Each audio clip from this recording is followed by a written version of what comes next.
I'm going to show you step by step how to create an attractive LinkedIn profile picture without a professional headshot.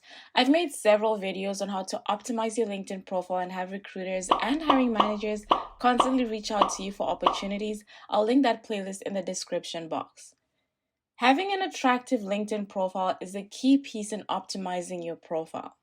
You can do everything else right, but if a recruiter is conducting a search and though your profile pops up, if you don't have a profile picture or an attractive one at least, it might lead to you being overlooked. Because let's be real, the recruiter is human, and as humans, we're prone to biases. So you always want your profile to have a profile picture so that you can get that click and a profile picture that flatters you.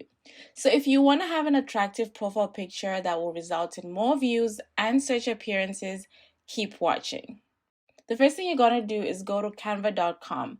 Then create a design. You're going to select Instagram post, the square option. Prior to this, you need to have a picture you want to use, any picture. So go through your phone gallery, maybe something where you're facing forward or smiling. It all depends on the vibe you're going for.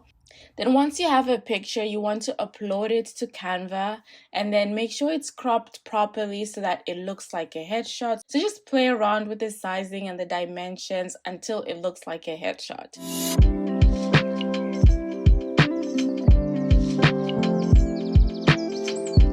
Once it's all positioned, go to edit photo, then background remover. It's going to do a decent job of taking off the background, but as you can see, it's not all done. So I had to manually remove the parts of the couch that are still showing.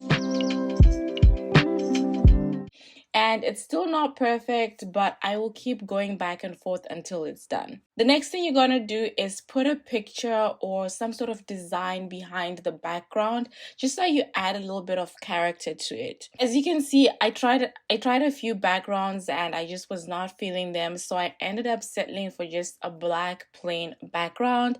I think it worked really well because I was wearing a black blazer and also the hair is black. So just pick whatever background or color that matches the picture that you're choosing, the outfit you're wearing, and what vibe you're going for. When it was on the white background, you can't really see the imperfections, but once I put it on the black background, you could see that some parts were not erased properly, so I had to keep going and erasing until I ended up with the perfect picture. Once that's done, download it, upload it to your LinkedIn as your profile picture, and it's gonna look like you've had a professional headshot taken. Give this video a thumbs up if you found it helpful. Thanks for watching, and I will see you in the next one.